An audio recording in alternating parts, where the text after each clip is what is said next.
সেপ্টেম্বরে ফিফা উইন্ডোতে নেপালে গিয়ে দুটি প্রীতি ম্যাচ খেলবে বাংলাদেশ জাতীয় ফুটবল দল। এই দুই ম্যাচের জন্য কন্ডিশনিং ক্যাম্প শুরু করেছে জাতীয় দল। চূড়ান্ত না হলেও হামজা দেওয়ান চৌধুরীকে রাখা হয়েছে প্রাথমিক স্কোয়াডে।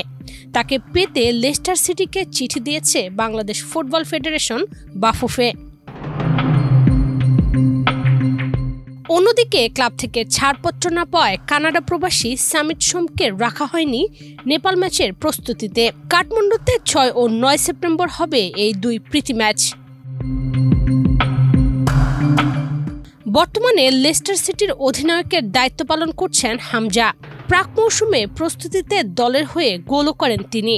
ইংলিশ ফুটবলের দ্বিতীয় স্তরে থাকায় সেপ্টেম্বরে খেলা না থাকার সম্ভাবনাই বেশি। এই বাস্তবতা মেনে নিজ দলের প্রস্তুতি শুরু করে দিয়েছেন Javier Cabrera. Gold's Gym across 30+ countries with over 700+ locations worldwide. Train anywhere, belong everywhere.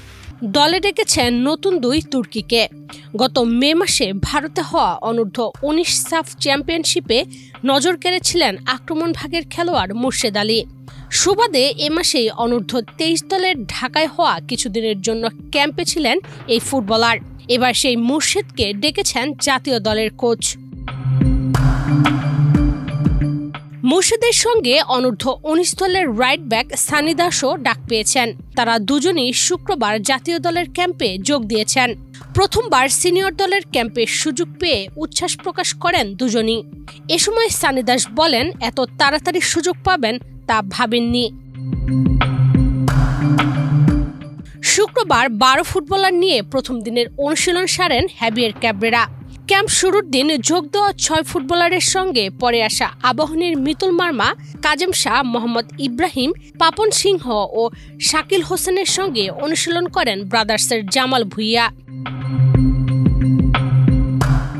Bashundhara কিংসের ডাক পাওয়া 10 ফুটবলারের যোগ দেওয়ার কথা থাকলেও আপাতত কোনো খেলোয়াড় ছাড়ছেন না ক্লাবটি।